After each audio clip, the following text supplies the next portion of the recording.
আসসালামু আলাইকুম রহমতুল্লাহি ওয়া বারাকাতুহু। আমাদের ধারাবাহিক দরসে নিজামীর কিতাবসমূহের দরস আমরা ধারাবাহিকভাবে দরসে নিজামীর কিতাবসমূহ দরসগুলো করছি আলহামদুলিল্লাহ। আজকে আমরা যে কিতাবটা নিয়ে শুরুতে আলোচনা করব সেই কিতাবটার নাম আমরা অনেকেই জানি, আল মুখতাসার লিল কুদুরি। দরসে নিজামীর অনেক গুরুত্বপূর্ণ প্রসিদ্ধ একটা কিতাব। অনেক দৃষ্টিকোণ থেকেই এই কিতাবের মহত্ব এবং গুরুত্ব আমাদের মাঝে আছে। কওমি মাদ্রাসার এমন কোনো আলেম নেই যে আলেম এই কিতাবটা পড়ে না। সমস্ত আলেমরাই এই কিতাবটা পড়ায় এবং পড়তে হয়। গুরুত্বপূর্ণ একটা কিতাব। শুধু এতটুকুই না, হেদায়া গ্রন্থাকার যিনি হেদায়া লিখছেন, বিখ্যাত হেদায়া লেখক, তিনি হেদায়া কিতাব লেখার জন্য এই কুদুরি কিতাবকে মতন হিসেবে বাছাই করেছেন। অর্থাৎ হেদায়াটা হলো সরা আর কুদুরি কিতাবটা হলো মতন। তো আমরা যারা হেদায়া পড়ি তারা যেন কুদরিটাকে আবার রিপ্লাই করি, অন্য কোনো কিছু না। এই দৃষ্টিকোণ থেকে যদি কুদরি কিতাবটা আমরা ভালো করে পড়ি বুঝি, তাহলে আমাদের জন্য হেদায়া কিতাবটা অনেক বেশি সহজ হয়ে যায়। কারণ কুদরি কিতাবেরই ব্যাখ্যা গ্রন্থ হলো হেদায়া। কিন্তু দুর্ভাগ্য হলো আমরা যে কাজটা করি, যখন কুদরি পড়ি তখন কুদরি মনোযোগ দিয়ে পড়ি না, মনে করি সংক্ষিপ্ত কিতাব, সমস্যা নাই, হেদায়াতে গিয়ে আমরা পড়ে নিব। আবার যখন হেদায়া যাই, হেদায়া পড়তে থাকি মেশকাত জামাতে, তখন আবার মনে করি যত আমরা কুদুরির মধ্যে এই মাসালাগুলো পড়ে আসছিলাম, এখন এত মনোযোগ দেওয়ার দরকার নেই। তো কুদুরিতে থাকাকালীন সময় হেদায়াতে পড়বো মনে করে গুরুত্ব দিই নেই, হেদায়াতে গিয়ে পড়ে আসছে মনে করি, আর পড়ি না। যার কারণে না কুদুরি ভালো করে পড়া হয়, না হেদায়া ভালো করে পড়া হয়। যেহেতু প্রথমে পড়ানো হয় কুদুরি, এরপরে বড় ক্লাসে গিয়ে পড়ানো হয় হেদায়া। তো আমাদের তো উচিত ছিল যে কুদুরি কিতাবটাকে আমরা এমন ভাবে পড়ে নিব যে হেদায়া কিতাবটা শুধু দেখে দেখে গেলেই যেন আমাদের চলে। অথচ দুর্ভাগ্যবশত আমাদের এমন হয়, কুদুরি ভালো করে না পড়ার কারণে হেদায়া কিতাবে গিয়ে আমরা অনেক কিছুই বুঝি না। অনেক কষ্ট হয়ে যায়। মানে আমাদের কাছে হেদায়া কিতাবটা একটা পাহাড়ের মতো বোঝা হয়ে যায়। যদি আমরা কুদুরি কিতাবটা ভালো করে পড়তাম, এই কিতাবটা যেহেতু মতন মূল কিতাব আর হেদায়া হলো ব্যাখ্যা গ্রন্থ, তখন কিন্তু আমাদের কাছে অনেক কিছু সহজ হয়ে যেত। এতক্ষণে আমরা বুঝে গেছি যে হেদায়া কিতাবটা কি, কুদুরি কিতাব কি। কুদুরি কিতাব দিয়ে আমরা কেন এই দরসটা শুরু করতে যাচ্ছি এটাও জেনে গেছি। তো ইমাম কুদুর রহমতুল্লাহি আলাই একজন প্রসিদ্ধ ফিকহাবিদ ছিলেন। তার জমানায় সমকালীন সময়ে তিনি শ্রেষ্ঠ একজন ফিকহাবিদ ছিলেন। ফিকহের মূলনীতিগুলো তার কাছে 100% আয়ত্ত ছিল।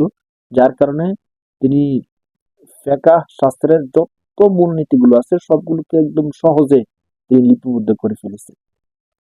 এই বিষয়টা তার জন্য অনেক বেশি সহজ হয়ে গিয়েছিল, যেহেতু তিনি একজন বিজ্ঞ ব্যক্তি ছিলেন। ফিকহ কি? অনেকে আমরা ফিকহ সম্পর্কে আইডিয়া না থাকার কারণে অনেক ভুল বুঝাবুঝি আমাদের মধ্যে হয়। বিশেষ করে আমাদের মধ্যে যারা প্রচলিত আহলুল হাদিস নামে আছেন, তারা এই বিষয়টা না বুঝার কারণে মনে করে যে কোরআন এক বিষয়, হাদিস আরেক বিষয়, ফিকহ আরেক বিষয়। তখন মনে করে যে আপনি কোরআন মানবেন, কোরআন হাদিস মানবেন নাকি ফিকহ মানবেন। নাউজুবিল্লাহ মিন যালিক। মানে প্রশ্নটা এমন, আপনি কি আপনার বাপের মানেন নাকি মায়ের মানেন? যদি বলেন বাপের মানি, তাহলে মায়ের অস্বীকার করা হয়। আর যদি বলেন মাকে মানি, তাহলে বাবাকে অস্বীকার করা হয়। জিনিসটা কতটা অনুচিত একটা বিষয় না? অথচ ফিকহ হলো কোরআন এবং হাদিসের সান্নিধ্যের সহজ কথা। অর্থাৎ কোরআন হাদিস বুঝার সুন্দর সহজ সুশৃঙ্খল মাধ্যম, এর নাম হলো ফিকহ। ফিকহ কি? ফিকহবিদদের পরিভাষায় ফিকহ হলো, ফিকহ এমন একটা বিষয় যেখানে আলোচনা করা হয় শরীয়তের বিধিবিধানের বিস্তারিত দলিল প্রমাণগুলো। অর্থাৎ আমি যে বিতরের নামাজ 3 রাকাত পড়বো, এশার নামাজের পরে 2 রাকাত সুন্নত পড়বো, তাকবীরে উলা বলবো, এই যে বিষয়গুলো কোরআন শরীফের মধ্যে তো আছে যে নামাজ প্রতিষ্ঠা করো, হাদিসের মধ্যে আছে নামাজ আদায় করো। এইভাবে মানে মোটা দাগের কথাগুলো দেওয়া আছে। আর অনেক কথাগুলো আমাদের মাঝে দেওয়া নাই, বা আমরা জানি না, বুঝি না কোত্থেকে দলিলটা আসছে, কোন আয়াত থেকে এই শব্দটা আসছে। এই বিষয়টা আমাদেরকে ফিকহ বুঝাই দিবে যে আমরা যে এই আমলটা করতেছি, এই আমলটা মূলত এই আয়াত থেকে আসছে। আমরা যে এই কাজটা করতেছি মূলত শরীয়তের এই দলিলের ভিত্তিতে করতেছি, এই বিষয়টার নামই ফিকহ। তো এই সহজ সাধারণ আইডিয়াটা না থাকার কারণে আমরা ফিকহকে কোরআন হাদিসের বিপরীতে দাঁড়া করাই দিই। কোরআন হাদিস বনাম ফিকহ, নাউজুবিল্লাহ মিন যালিক। তো ফিকহ এটা হলো একটা গুরুত্বপূর্ণ বিষয়, গুরুত্বপূর্ণ অধ্যায়, যে অধ্যায়টা জানলে বুঝলে শরীয়তকে মানা আমাদের জন্য অনেক বেশি সহজ হয়ে যায়। তো ফিকহ শাস্ত্রের মধ্যে সবচেয়ে প্রসিদ্ধ এবং গুরুত্বপূর্ণ কিতাব হলো কুদুরি।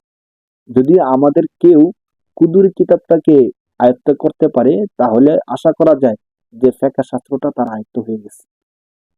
তো আমরা চেষ্টা করব সহজে সংক্ষিপ্তভাবে কুদুরি কিতাবের দর্শটাকে আপনাদের সামনে উপস্থাপন করার জন্য।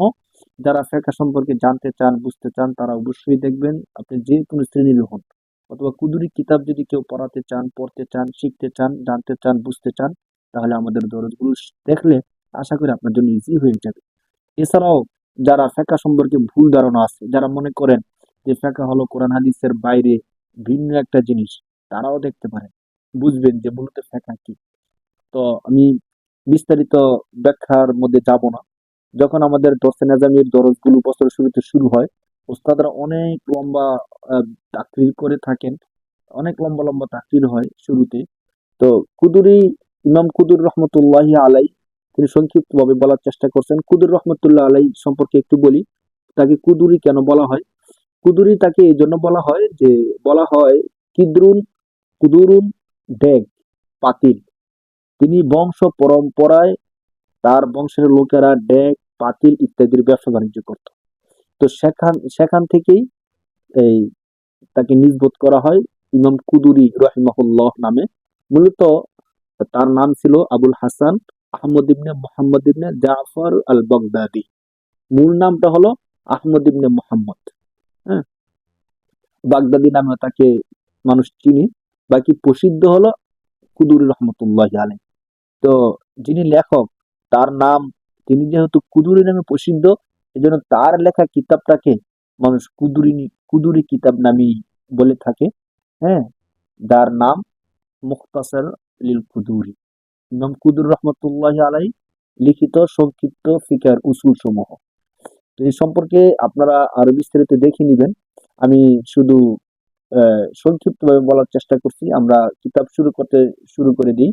বিসমিল্লাহির রহমানির রহিম। মুসান্নিফ রহমতুল্লাহি আলাই, মুসান্নিফ আরবি শব্দ, এর অর্থ হলো লেখক। মুসান্নিফ রহমতুল্লাহি আলাই বিসমিল্লাহ এর মাধ্যমে শুরু করছেন বরকতের জন্য, কেন হাদিসের মধ্যে আসছে রাসূল সাল্লাল্লাহু আলাইহি ওয়াসাল্লাম বলছেন যে কুল্লু কালামিন লা ইউবদা ফিহি বিহামদিল্লাহ ফাহুয়া আজজাম। আবু দাউদ শরীফের বাবুল হুদাফিল কালামের মধ্যে আসছে যে কোনো ব্যক্তি যে কোনো কাজ করে যেন কাজের শুরুতে যেন আল্লাহর প্রশংসা দিয়ে শুরু করে, আল্লাহর নাম দিয়ে শুরু করে। যদি না করে তাহলে অপূর্ণাঙ্গ থেকে যায়। এই জন্য মুসান্নিফ রহমতুল্লাহ আলাই বিসমিল্লাহির রহমানির রহিম এর মাধ্যমে শুরু করছেন। এরপরে মুসান্নিফ রহমতুল্লাহ আলাই বলতেছেন আলহামদুলিল্লাহি রাব্বিল আলামিন। সমস্ত প্রশংসা হলো ওই মহান রবের, তিনি জগৎ সমূহের প্রতিপালক। ওয়াল আকিবাতু লিল মুত্তাকিন। আকিবাতুন অর্থ হলো পরিণতি, পরিণাম। এখানে যেহেতু ওয়াল আকিবাতু শুরুতে আলিফ লাম আসছে, তো নির্দিষ্ট মারেফা হয়ে গেছে। এখানে পরিণাম বলতে শুভ পরিণাম। ওয়াল আকিবাতু, শুভ পরিণাম, লিল মুত্তাকিন, মুত্তাকিদের জন্য। তো মুত্তাকি কারা আমরা জানি, কোরআন শরীফের মধ্যে আল্লাহ তাআলা মুত্তাকিনদের জন্য 5টা গুণাবলী বলেছেন। যার মধ্যে 5টা গুণ আছে তারা মুত্তাকি। 5টা গুণ কি? 1 নম্বরে যারা উদ্দেশ্যের উপর বিশ্বাস স্থাপন করে, 2 নম্বরে যারা নামাজ প্রতিষ্ঠা করে, 3 নম্বরে যারা আল্লাহর দেওয়া হালাল রিজিক থেকে ব্যয় করে, 4 নম্বরে যারা সমস্ত কিতাবের উপর ঈমান বিশ্বাস স্থাপন করে, 5 নম্বরে যারা আখিরাতের উপর বিশ্বাস স্থাপন করে, তারা হলো প্রকৃত মুত্তাকি। তো এখানে মুসান্নিফ বলতেছেন ওয়াল আকিবাতু লিল মুত্তাকিন, শুভ পরিণাম, পরকালে সুসংবাদ মুত্তাকিদের জন্য। ওয়াসসালাতু ওয়াসসালামু আলা রাসূলিহি মুহাম্মদ ওয়া আলিহি ওয়া আসহাবিহি আজমাইন। মুসান্নিফ রাসূল সাল্লাল্লাহু আলাইহি সাল্লামের উপর সালাতু সালাম দুরূদ পাঠ করতেছেন। ওয়াসসালাতু ওয়াসসালামু, এবং সালাম, রহমত, বরকত, শান্তি বর্ষিত হোক আলা রাসূলি মুহাম্মদ, আল্লাহর নবী মুহাম্মদ সাল্লাল্লাহু আলাইহি সাল্লামের উপর, ওয়া আলিহি রাসূল সাল্লাল্লাহু আলাইহি সাল্লামের পরিবারের উপর, ওয়া আসহাবিহি আজমাইন, এবং তার সমস্ত সাথী সঙ্গীদের উপর। সমস্ত সাথী সঙ্গী বলতে তখনকার যারা ছিল তারা, এবং যারা রাসূল সাল্লাল্লাহু আলাইহি সাল্লামের আদর্শের ধারক বাহক, তাদের উপরও শান্তি বর্ষিত হোক, আল্লাহুম্মা আমিন। কিতাবের এই পর্যায়ে এসে মুসান্নিফ রাহমাতুল্লাহি আলাইহি বলেন, ক্বালা শাইখুল ইমামুল আজাল্লুজ জাহিদু আবুল হাসানি আহমদ ইবনে মুহাম্মদ ইবনে জাফর আল বাগদাদি আল মারুফ বিল কুদুরি রাহমাতুল্লাহি আলাইহি। ক্বালা শাইখু, শায়েখ বলেন, শায়েখ মানে উস্তাদ, লেখক। যেখানে কলা, আল কওলু মাসদার থেকে কলা ইয়াকুলু, তিনি বলেছেন। তো তিনি বলতে কে? এই লেখাটা কে লিখছেন? যদি লেখক মানে মুসান্নিফ যদি লিখতেন, তাহলে তো কলা শব্দ লেখার কথা না। এখানে কলা শব্দটা কেন আসলো? এই জন্য ব্যাখ্যাকারগণ বলছেন যে মূলত বেশি সম্ভব এই লেখাটা তার কোনো ছাত্র লিখছেন, এই জন্য কলা শাইখু লিখছেন, অর্থাৎ আমার উস্তাদ বলছেন। কেউ কেউ বলছেন যে না, লেখক নিজেই এখানে নিজের পরিচয় দেওয়ার জন্য কলা শাইখু লিখছেন। যাই হোক, লেখক মুসান্নিফ বলতেছেন কলা শাইখু, শায়েখ বলেন। শায়েখকে আল ইমাম আল আজাল্লু, যিনি মহান ইমাম, আজ জাহিদু, দুনিয়া বিমুখ, তিনি কে? আবুল হাসান আহমদ ইবনু মুহাম্মদ ইবনে জাফর আল বাগদাদি, আহমদ ইবনে মুহাম্মদ জাফর আল বাগদাদি। আল মারুফ, যিনি সকলের নিকট পরিচিত, বিল কুদুরি, কুদুরি, ইমাম কুদুরি রাহিমাহুল্লাহ নামে যিনি পরিচিত, তিনি বলেন। তিনি কি বলেন? এখান থেকে মূল কিতাব এর আলোচনা শুরু হয়ে গেছে। বিস্তারিত কোনো আলোচনা মুসান্নিফ করেন নাই, যেহেতু কিতাবটাকে তিনি সংক্ষিপ্ত করতে চাচ্ছেন, এই জন্য তিনি কিতাবের মূল আলোচনা শুরু করে দিচ্ছেন। কিসের মাধ্যমে?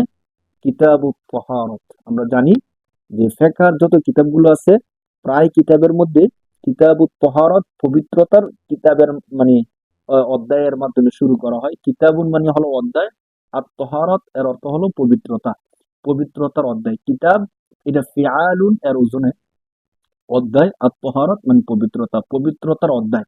অর্থাৎ এই অধ্যায়ের মধ্যে পাক পরিচ্ছন্ন পবিত্রতার যে বিষয়গুলো কোরআন হাদিসের মাধ্যমে আমাদের নিকট পৌঁছেছে, ওইগুলো বিষয়ে আলোচনা করা হবে। এই জিনিসটা বোঝানোর জন্য কিতাবুত তাহারাত এর মাধ্যমে মুসান্নিফ রাহমাতুল্লাহি আলাইহি শুরু করতে যাচ্ছেন। আর এখানে মুসান্নিফ পবিত্রতা দিয়ে কেন শুরু করতেছেন? একদম সহজ কথা হলো, মূলত তো আমরা ইবাদত এর বিষয়গুলোকে এখানে উল্লেখ করা হবে। তো ইবাদতের মধ্যে সবচেয়ে গুরুত্বপূর্ণ হলো নামাজ। আর নামাজ এর জন্য শর্ত হলো, প্রথম শর্ত হলো পবিত্রতা অর্জন করা। যেহেতু নামাজের জন্য প্রথম শর্ত হলো পবিত্রতা অর্জন করা, এর জন্য মুস্তানিফ রহমতুল্লাহি আলাইহি প্রথমেই পবিত্রতা অর্জনের অধ্যায়টাকে এখানে নিয়ে এসেছেন। আমরা এতটুকু বুঝলাম। তো আরেকটা গুরুত্বপূর্ণ বিষয় আমরা একটু খেয়াল করি। আত-তাহারাতু যে শব্দটা, এই শব্দটার তিনটা এরাব হতে পারে: তাহারাতুন, তুহারাতুন, তিহারাতুন। জবর, জের, পেশ এর মাধ্যমে।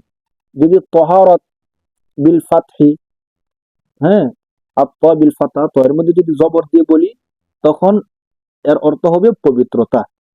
আর যদি পেশ দিয়ে বলি, তুহারা, জুম্মা দিয়ে পেশ দিয়ে বলি, তখন হবে পাক করার যেই যন্ত্রটা আছে, অর্থাৎ যে পাত্র আছে, পাত্র বোঝানোর উদ্দেশ্য হবে। লোটা, বদনা, আমাদের দেশীয় পরিভাষায় যা বলা হয় তুহারতুন, পাক করার যেই পাত্রটা আছে। আর যদি তিহারতুন, জের দিয়ে কাসরা দিয়ে বলি, তখন হবে পাক করার বস্তু, যে জিনিস দিয়ে মূলত আমরা পবিত্র হই, এর মানে হলো পানি। তাহলে যদি জবর দিয়ে বলি, পবিত্রতা অর্থ হবে। আর যদি পেশ দিয়ে বলি, তাহলে পাক করা যেই মানে পানি নেওয়ার যে পাত্র আছে, পাত্র বোঝানো হবে। আর যদি তিহারতুন জের দিয়ে বলি, তখন এর অর্থ দাঁড়াবে পানি, অর্থাৎ যা দিয়ে আমরা পবিত্রতা অর্জন করে থাকি।